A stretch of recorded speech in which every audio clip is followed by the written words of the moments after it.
Hi, everybody. Go Griffins! For those of you who don't know me, my name is Peg Marcus, and I'm what's known as a returning or re-entry student.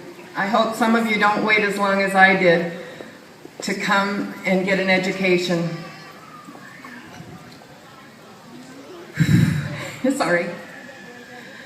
A re-entry student is someone who's been gone for a long time from the educational system, and for me that was 42 years.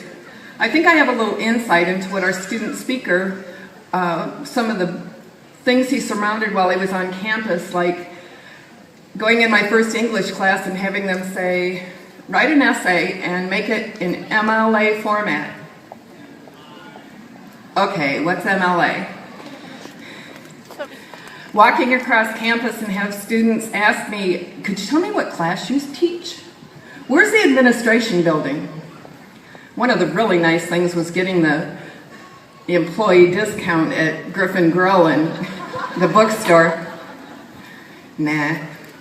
The best thing that has happened to me is getting an education that I never thought I'd be able to get. Derrick is not only a returning student, but he's a Marine veteran of 22 years. Yeah.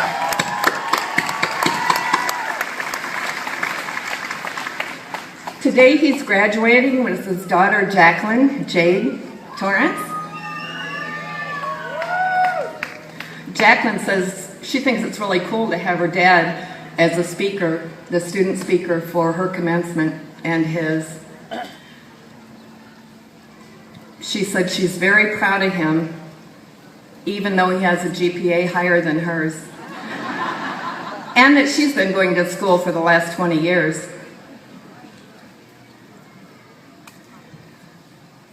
Derrick plans to go on and get his bachelor's and master's degree in social work.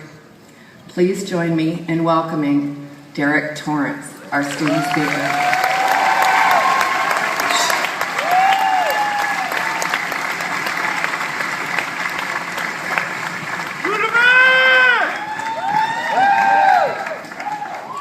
Thank you. No, it isn't. Dr. Martin Luther King Jr. said, the function of education is to teach one to think intensively and to think critically. Intelligence plus character, that is the true goal of education. Governing board members, Chancellor Miles, President Cook, members of the faculty and staff of Grossmont College, graduates and honored guests, I am humbled to have been selected to be a part of this commencement ceremony. A little over 4 years ago, I stood in front of my Marine unit on my retirement day and shared about my 22 years of service. My retirement marked a culmination of a rewarding military career in which I saw a lot and I learned a lot. Retirement was a challenge, but presented an opportunity for me to pursue a lifelong dream, which was to go to college.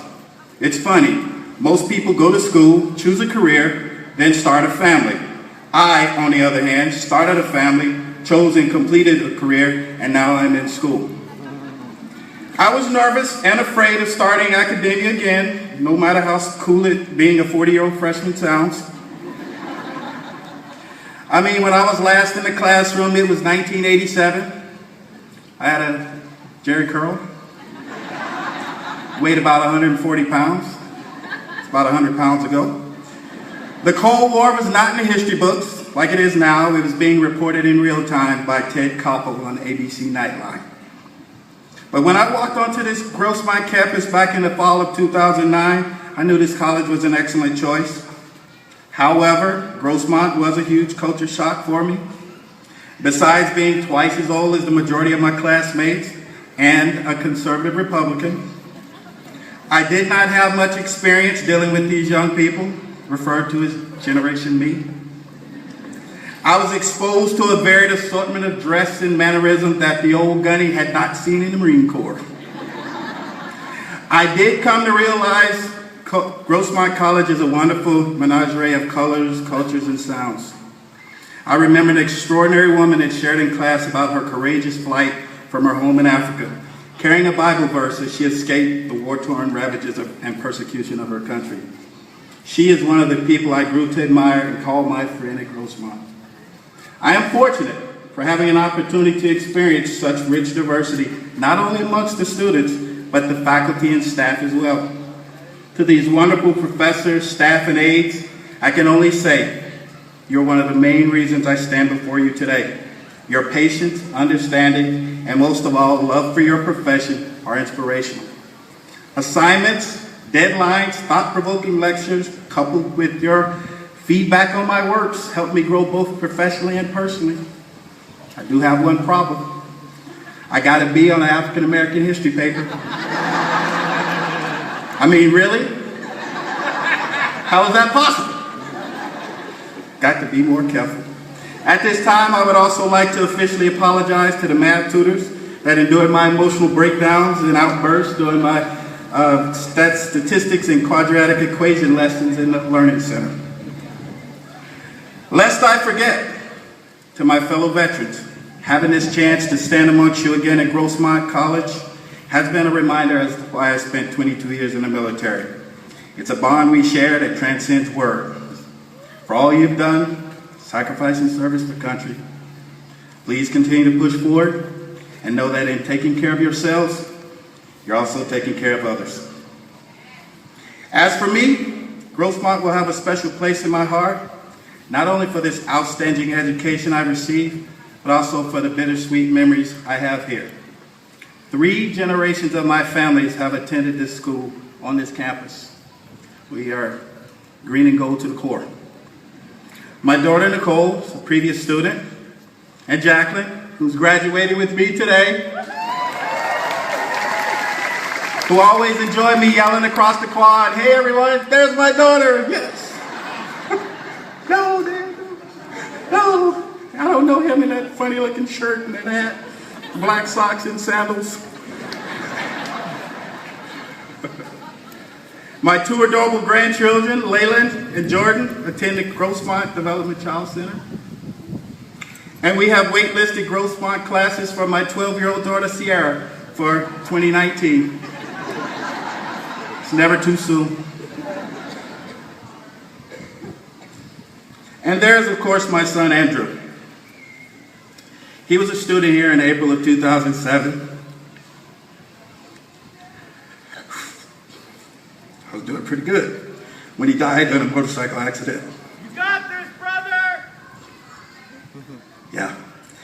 He was the most incredible person I've known, and he will always be the best part of me. I often wondered he might have sat in the chair I was sitting in, or just as confused in a math class as I was. So this education is not mine alone, in as much as it is a continuation of Andrew's college dream. It is often said a dad tries to live through his son, but in this instance, I hope my son lives through me.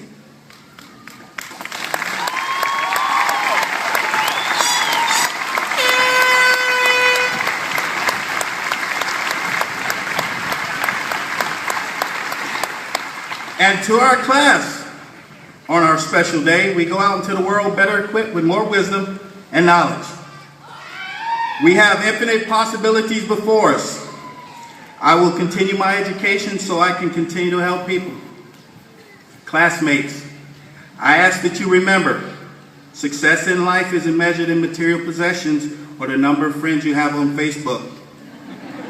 It's simply gauged on the positive impact you have on your loved ones, your dear friends, and your community.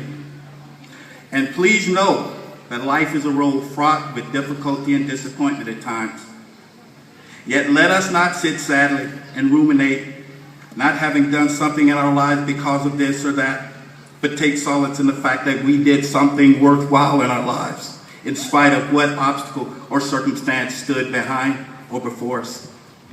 If I can share briefly about something I learned from my son's passing, live free of guilt and animosity.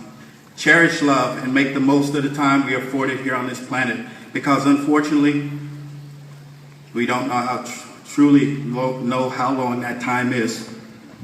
And this is something I used to say to my Marines: if you're going to be a bear, be a grizzly. And I will leave you with something my parents recently told me. Stand up to be seen, speak up to be heard, and sit down to be appreciated. We did it, Andrew. We did it.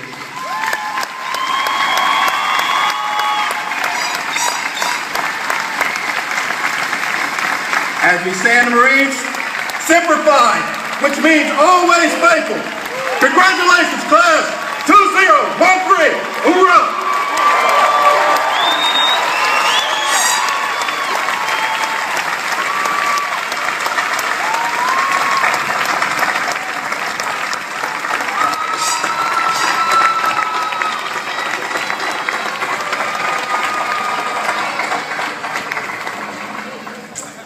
Thank you, Derrick.